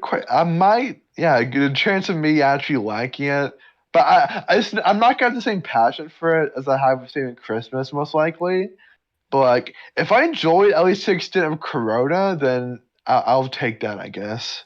Well, the thing is, like, going back to Saving Christmas, like, while that movie, the propaganda is bad, like, there's no bit to memory where Kirk Cameron just comes out and says, like, something overtly hateful, like... Yeah, no, he does. It's just what he believes. It's just like this brainwashed man who's at least at once in his life a functional person and just completely been brainwashed and taken over. There is that interview with him where he's like asked about like, what are your thoughts on homosexuality? And he's just like says some really terrible shit. Yeah, it's terrible. The stuff he says, like, I think it's wrong. The whole thing. It's like, Jesus Christ. Listen to this guy talk. Yeah. It's insane how people can think. How people can think like this. But there is also that great debate he did with some scientists. Like he wanted to try and. I still haven't watched. He wanted to. Yeah, you blinked that many times. Yeah. But I watched it. No, I think this is a different one where like it was like a TV debate because that clip with like the banana is just like. Yeah, it's the banana. Yeah. Yeah, no, this is a different one where he like. Goes on TV. Like he did this debate. It was like creationists versus evolutionists or whatever. And to disprove evolution, he brings up this picture of like a half crocodile, half duck hybrid, and says, "If evolution was real, then the crocodile must exist." And you can even Kirk Cameron says this? Yeah, Kirk Cameron, basically. Oh, of course. Damn, why am I even asking in the first place? Yeah. The scientists going, "What a numbnuts," which I love. Yeah. I think. Question that's popped my head. Could you see like if Kirk Cameron wasn't a Christian and he got to a point in his life he doesn't know the meaning of life, he doesn't know what his purpose is, do you think he would have gone to Scientology by any chance? I get it's likely. I can see that being a very likely possibility. Like if Christianity wasn't his like solution, what his belief in. Yeah, I don't know what to do about that. Take someone's car then. Just But yeah, Kirk Cameron, he could have gone in Scientology, but from what we know of, I don't think he is. But time will tell, I guess. Yeah. I mean, John But Travolta. by this point, like if he hasn't gotten a Scientology by this point, then he probably will never. Yeah, he's far gone into Yeah, like insanity. he's far gone from reality. Like you Yeah. can believe what you want to believe, but there's there's a certain point where you gotta have some self-awareness. Yeah. And that's why I don't like 2025 is like how can any dignified person that has their own specific religion like get behind this movie or get behind the morals of it. Especially like their famous top top top top 5 Christian movies to see in 2021, and they put their own movie as number 1. Yeah. This you should put the thumbnail pop up the thumbnail because this face. Oh, isn't his like shocked expression? Yeah. Like if they do, Such a douchebag face too. like if they actually do make another movie, which I doubt at this point, since obviously the groomer. It's beyond hated. The 2025 point. It's the lowest rated movie in Letterboxd. I mean, I think we already brought this up earlier, but it's really the lowest rated box. Yeah. Oh yeah, I also got to continue my Pixar marathon, which has been going on for way too long. I could watch one today. We just go watch Annie Hall. Oh yeah. Well, I might watch some more of the stuff I got off James for exchange for a couple of movies. I think I gave him Straight Story, Grave of the Fireflies, and Perfect Blue. Nice. Yeah, you're in Toy Story 3, I believe, Yeah, which Toy is Story 3. I think it's good. Yeah, I think like the it. general consensus is like it's good. Well, it's a great ending. We at least I think it's still a great ending. Yeah. I feel like I might rank it lower than I used to when I eventually watch it, but still, yeah. I mean, to be honest, like there's like a point how like it's basically the same movie as like the second one. Yeah. But honestly, they're like after one, like they all kind of blend into the same narrative. Really, it's like they get lost and they go into this adventure or whatnot. Like, yeah. Also, basically, have you seen Toy Story 4? Yeah. Oh, yeah. I saw it in theaters. I love how the ending of that is just like so they can like get rid of like if they ever make a Toy Story 5, it will just be with Tom Hanks and like all the other celebrity voices. Cause they it's funny. And, like, because like all the other. Yeah, all others like voice actors whose like hair is all gray by this point, just ditching them. Yeah. I mean, ditching Tim Allen is valid because we all know he's kind of just another just crazy person. Coke, everyone's favorite Coke dealer. Yeah. Oh, steal the fire truck. I think you can actually spray people with a truck too. There we go. Okay, you can't do this shit in GTA 5, but you can in this. I think you can do it in GTA 5. I'm pretty sure you can. If you can't, I would be I would be very actually, shocked. I might be wrong. Actually, I think you can, but I just forget. Oh, speaking of this, like they're like, have you ever played Saints Row 2? Just asking. Never in my life. Yeah, no. I love how like the advertising for that game just sort of like capitalized on like how people were complaining that GTA 4 was too realistic. So it was just like, oh, you can steal this sewage truck and spray sewage on people. Can't do that in bowling game. Yeah. So that's kind of. Is this person about? Oh shit! What the? Why does everyone? This person about died today. I don't understand. They just hate foreigners. I don't understand these racist Americans. Just kill me constantly. Oh my god. Look now, the cop is coming for you. I'm just getting a helicopter now. Yeah. Oh, it's all the way over there. I guess I'll make the trip. Go on a heli tour.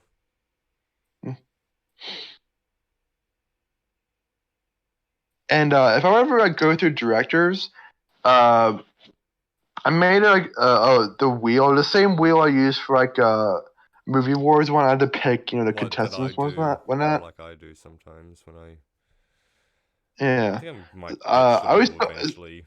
I think I'm getting a bit sick of the wheel. I also we don't have to do all these. Some of these are just in general directors I'd like to do. Obviously, there's Tarantino, but that's been done enough. We don't have to do that. That's understandable. Then Lynch, which we will pretty much agree. We'll probably do Lynch. Yeah, Scorsese, Coen Brothers, Wes Anderson, PTA, Trey Parker, John Carpenter, Scott Wheeler, the auteur. Definitely do Scott Wheeler. We want to do a podcast episode on Scott Wheeler. Do we want? Have we ever brought up? I'm actually starting to try and remember. Have we ever brought up Jack Coulson on the podcast at any point? Because I feel like we must have. In episode 1, a Halloween episode, we probably did. Yeah. But Jack Coulson, if you don't know, it's a whole war about Jack Coulson. Do you want to talk about when you went into your weird Tubi addiction? Yes, a Tubi crisis. Yes. Yeah, when you had where you just yes. This started last year. I think. Yeah. You watched La Haine, and then you just went and watched, you watched one legitimately amazing movie, and then you went on and just watched all this crap. Alright, for those who don't know, let me explain the total war. So, I would watch good movies like Sajik himself would do. Yeah, like one person. But then I had a bit of a mental breakdown about how hey, I bet I explored different. I bet I venture off into some bikini sex comedies that are on Tubi or whatnot. So this is where it's so weird. This is where I've really discovered Tubi itself, because Tubi was something I never really gave much thought to it. It was just okay, free to watch, streaming service, okay. But these movies, the first one I watched was a film called Bikini Med School, which is dreadful. I still haven't seen it, by the way. The whole movie takes place in this college, this university, whatever, and it's blaring 80s glam rock music, and the whole movie is just these people having conversations. And then there's shots of strippers, and this music playing. There's shots of strippers the whole time. And it came out in 1994, but it's so 80s. There's no way. This is buried. This is a buried, lost movie. Yeah. Beforehand, and then was picked up. Yeah, it's a buried, lost movie that's someone found in 1993 and 1994, and just got somehow found. That's what I like to believe. That's what I like to believe. And somehow got thrown on Amazon Prime. Actually, this one was I think it's still on Tubi, but I watched this on Amazon Prime for this one. Yeah. And what do you know it? There is a follow-up called Bikini House Calls, which is the same thing. It's not more. It's literally the same movie. It takes place in the same school, but it's one scene in particular. Oh my god, it's so funny. It's the music playing, but it's so loud you can't understand what anybody's saying. People are talking, but the audio to music is so loud. It's just it takes over the dialogue. It's unreal. It's very much like the Pink Room scene from Firewalk with Me. Yeah, or the club scene, the Social Network of Justin Timberlake and Mark Zuckerberg talking. It's like that. And this was before both those, probably. It was, so it's far ahead of its time. Venture, take a notes, buddy. Yeah. Credit the real filmmakers you get. Yeah. So there's those two movies, and then I think one. Yes. There's a movie called 2010 called MILF, which is essentially it's a to be American Pie. It's like low grade, low rent, straight to video American Pie, basically. Yeah, it's so weird. And Like, I don't, obviously, I like the American Pie movies, like had a bunch of direct-to-video sequels. Like, was that? yeah, the spinoff, like American Pie Percentage, which is, I guess barely has Wasn't that anything to this do, like but way like, after those came out, or was this like during? yeah, Their... yeah.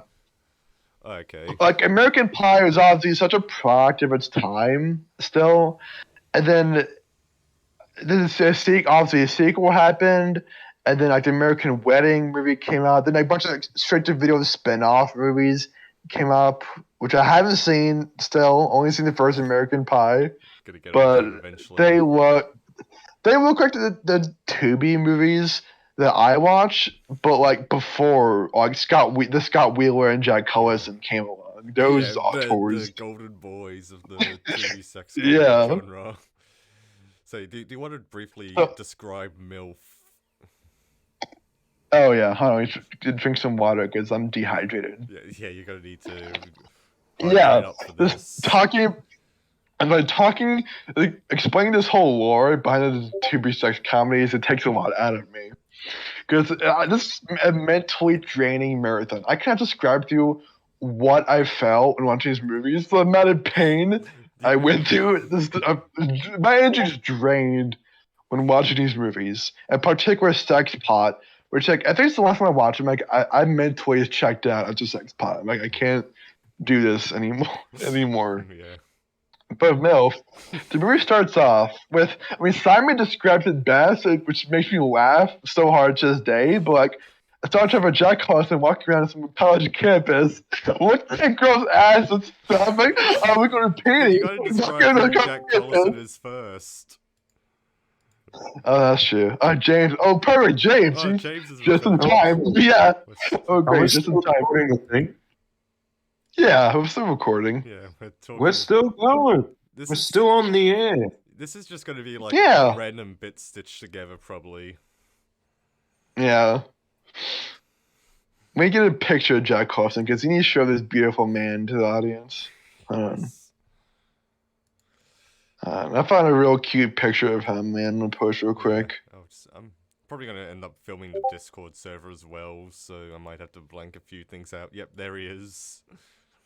Yeah, the man himself, Jack Collison, right there, looking swagger as hell. He is like the optimum of like the American male. He is so special. He is like the guy. Like if you ever need like a wingman, like he is your guy. If you ever need like a mixtape or like a CD or like a movie downloaded, he is your guy right there. Jack Collison is the American male for everything. Yeah, and he's the protagonist of MILF.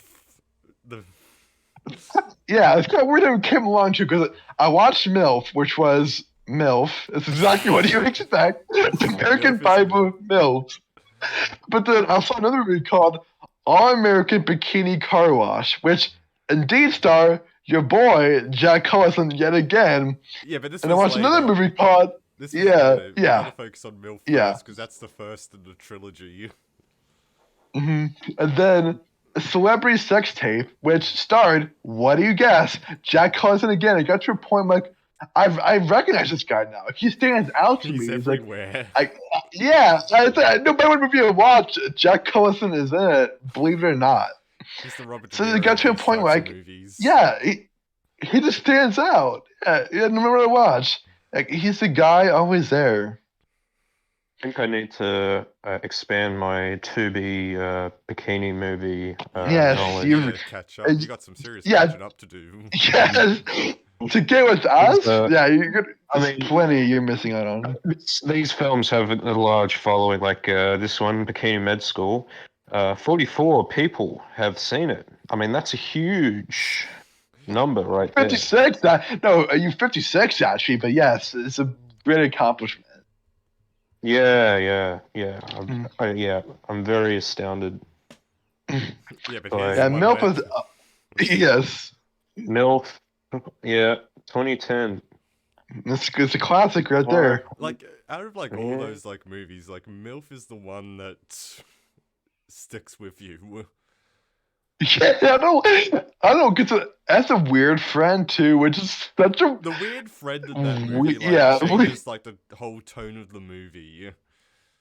Like you can watch it as like American Psycho with this weird friend. It's hilarious. Yeah, because like the friend is like so like he's supposed to be just like oh there he is, like funny best friend side character, but he like his presence Yeah. changes the tone so much to like being uncomfortable. It's I want to find the still of a cam, like the iconic emote yeah, that him was. just, It was like, from the staring, trailer yeah, too. just like staring up into space. It's like the final shot of Yeah, American Psycho where is- it's just like Yeah, it looks at the car, like Paul Ryan's car, so just like so intently at it. it's, Or at This the is ending, though, true like cinema. the final shot of the movie, yeah, it's like that. yeah, Yeah, it's true cinema. it is. Yeah, It is. You gotta watch it. it is the pinnacle of cinema. Oh, I'm just so hyped for the Miami Connection Blu-ray Oh, from yeah, Umbrella. same here. Hell yeah. I'm so I love my Oh. like when you like posted like the teaser for that, I'm just like, oh, it's probably just gonna be a DVD, but still excited. But now that like it's like a full-on special edition Blu-ray release, it's just like hype. Yes.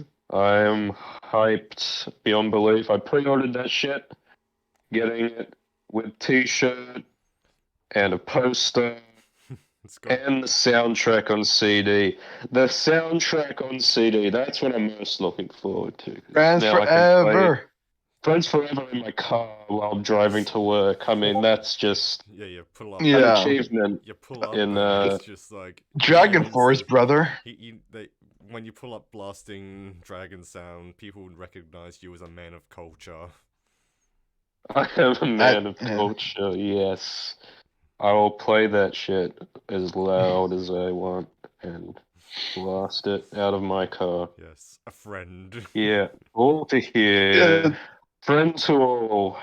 Yes, against the ninja. In all the ninja forms. I guess we We want must to talk stop about the senseless killing. so bad they're good movies. Like, I wouldn't even call like Miami Connection so bad it's good. It's just so baffling. It's great. Yeah, it's It great. just becomes quality Yeah. entertainment. It's like you look at like Yeah. what's it called again? The one with the giant snake. Anaconda? No, not Anaconda. Like Um, Hard Ticket to Hard Hawaii. Ticket to I'm Hawaii. sorry. Yeah, sorry. Like that movie Yeah. definitely has like entertaining, funny, amazing bits in it, but then there's like so much that drags about it. Whereas Miami Connection is just like hilarious bit after hilarious bit. It's Yeah, it's non-stop. consistently as It's entertaining. way Yeah. more consistent. Non-stop silly. I mean, Hard Ticket to Hawaii has the amazing skateboarding Yeah, scene. stuff like I that. mean, But there's like so much like that dead air is cinema. between Like, that stuff like that though. that is true. That is true. Yeah. But yeah, Miami Connection is a masterpiece in action schlock. Yeah. It is amazing. Well, I just found out something. I was asking my dad what movies he saw at the cinema. I said, have you seen any Scorsese movies at the cinema? He told me it's Casino, and I already knew that. But then 2 more came up. Ooh. After Hours. He saw After Hours when it first came out, and Last Nice. Temptation of Christ. Ooh. I was like, whoa. Whoa. Nice. That's pretty dope. I still need to watch Mhm. Last That is Temptation of Christ. I own the Criterion, I- but just haven't gotten to it. Yeah,